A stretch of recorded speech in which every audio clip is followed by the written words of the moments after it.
Hello বন্ধুরা, আমি অঙ্কিতা। তোমরা সবাই কেমন আছো? আমি মোটামুটি আছি। লাস্ট দুদিন কোনো আমি ভিডিও আপলোড করতে পারিনি, কারণ মায়ের শরীরটা একটু খারাপ ছিল। সেই জন্য ভাবলাম আজকের ভিডিওটা এডিট করে দিয়ে দিই। আজকে যেটা বানাবো সেটা একটা পাঁচমিশালি সবজির তরকারি। তার জন্য প্রথমেই একটা পেস্ট বানালাম। তার মধ্যে দিলাম বেশ খানিকটা গোটা জিরে, 2 চামচ মতো, একটা কাঁচা লঙ্কা, একটা শুকনো লঙ্কা আর কয়েক টুকরো আদা। ওটা পেস্ট করে রাখলাম। তারপরে দেখতেই পেলে সয়াবিনটাকে 10 মিনিট জলে ভিজিয়ে রেখেছিলাম। আমি নর্মাল টেম্পারেচারের ওয়াটারেই দিয়েছিলাম, তোমরা চাইলে একটু উষ্ণ জলেও ভিজিয়ে রাখতে পারো। তারপরে ভালো করে দেখলে কতটা জল বেরিয়েছে। সয়াবিনের এই জল মানে স্টার্চটা থাকে বলেই ভীষণ গন্ধ হয় একটা বাজে।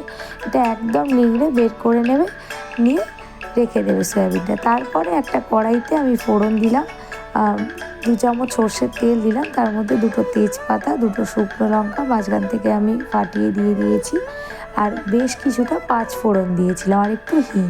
তার মধ্যে আমি দিয়ে দিলাম আগে থেকে পেস্ট করে রাখা জিরে, কাঁচা লঙ্কা, শুকনো লঙ্কা আর আদার পেস্টটা। এটা ভালো করে একটু কষাতে হবে, যাতে জিরের একটা কাঁচা গন্ধ থাকে সেটা যেন চলে যায়। তারপরে ওর মধ্যে সয়াবিনটা দিয়ে দিলাম। সয়াবিনটা প্রথমে দেবে, কারণ সয়াবিনটা ভাজা হতে একটু সময় লাগে। অনেকেই তো তোমরা পাঁচমিশালি সবজি বানাও, পনির দাও হয়তো তাতে, আর সয়াবিন দিয়ে এইভাবে করে দেখো। আর কে কে সয়াবিন দিয়ে বানাও আমাকে জানিও। এরকমভাবেও দারুণ খেতে হয়। আমার শ্বশুরবাড়িতে বানানো হয়, তা সেইভাবেই আমি রেসিপিটা শিখেছি।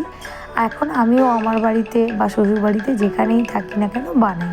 তার মধ্যে সবজিগুলো দিয়ে দিলাম। তোমাদের ইচ্ছা মতো সিজনাল অনেক সবজি দিতে পারো।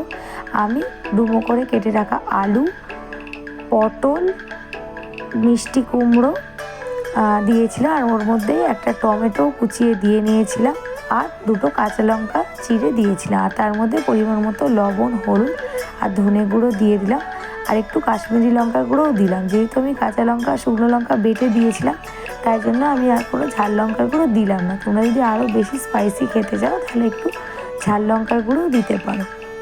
এবারে ভালোভাবে এটাকে মশলাগুলোর সাথে সমস্ত সবজিকে কষিয়ে নিতে হবে। দেখতেই পাচ্ছ ভালোভাবে আমি কষিয়ে নিচ্ছি। আর হ্যাঁ, বলে রাখি, তোমাদের যদি আমার ভিডিওটা ভালো লাগে অবশ্যই আমার চ্যানেলটাকে সাবস্ক্রাইব করো, ভিডিওটাকে লাইক করো, আর কমেন্ট সেকশানে কমেন্ট করতে ভুলো না। ফেসবুক থেকে দেখলে চ্যানেলটাকে ফলো করো। এই যে পরিমাণ মতো একটুখানি চিনি দিয়ে দিলাম, আর উষ্ণ জলও দিয়ে দিয়েছিলাম। তারপর ফুটে উঠলে আমার যে সিক্রেট ইনগ্রিডিয়েন্ট, একটুখানি পাওভাজি মশলা দিলাম, আর একটু গরম মশলা দিলাম। গরম মশলা আমি আর একটু পরে দেবো। আর পাওভাজি মশলাটা অবশ্যই দেবে, তাহলে না এই তরকারির টেস্টটা অনেক গুণে বেড়ে যায়। আমি এটা দিয়ে দেখেছি। আমি এটা নিরামিষভাবেই বানিয়েছি, আর আমি যে পাওভাজি মশলাটা ইউজ করেছিলাম ওতে কোনো আমিষ কোনো মশলা ছিল না। দেখতেই পেলে 1 চামচ ঘি দিয়েছি, আর একটুখানি গরম মশলা দিয়ে দিয়েছি। এটা আর একটু ধনে পাতা কুচিও শেষে দিয়েছি, আর আমি একটু কাসুরি মেথিও দিয়েছিলাম, যেটা ভিডিও ক্লিপটা আমি নিতে ভুলে গেছি। অসাধারণ খেতে লাগে, একবার হলেও বানিয়ে দেখো।